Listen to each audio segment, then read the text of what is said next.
Matunog ngayon ang pangalan ni Justin Brownlee dahil sa isa na namang hard substance na nasa kanyang mga medication. Sa pangalawang beses, si Brownlee ay nasa hot seat na naman ulit. Sa katunayan, tinutusta na nga siya ng ilang TNT fans na umano'y bangag din daw si JB? Wag naman po. Ang mas malala, banned na pala muna si JB sa lahat ng FIBA games pati na rin sa lahat ng liga na sakop niyang jurisdiction ng FIBA gaya na lamang ng PBA. Pero all Filipino naman ang sunod na conference kaya no problem. Ang problema dyan ay yung inclusion niya sa national team. Pinagbabawal na rin. Ang daming katanungan na gustong malaman ng mga Ginebra fans tungkol sa kanya. Sasagutin natin yun ngayon. Huwag na natin patagalin. Tara, pag-usapan agad natin. Nagsagawa ng pa-drug test ang PBA sa lahat ng mga players at nagulantang na naman ang mga tao dahil sa balitang to. Si JB nagpositibo na naman sa pangalawang beses. Alam nyo, pagtatawanan talaga tayo ng mga inchik nito.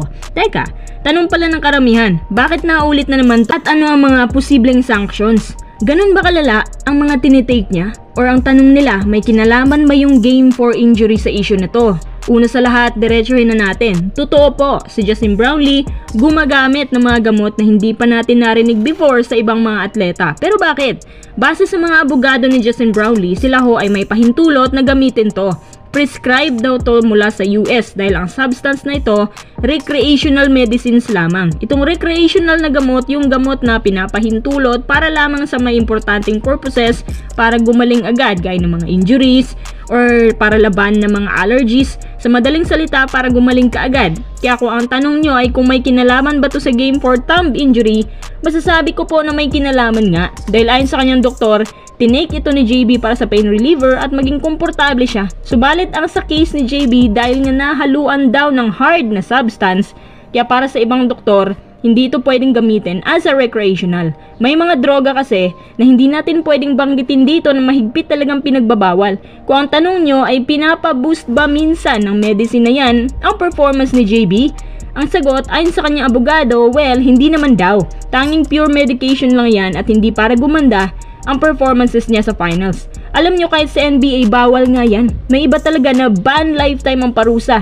At ang mga tao naman ngayon halos mabaliw kakatukso kay JB na bangag daw. Tapos addict. Naku, masakit yan para sa Ginebra fans. Alam nyo sa Game 4 kasi, hindi siya pwedeng i-pull out sa lineup. Kumbaga, tagabuhat nila yan.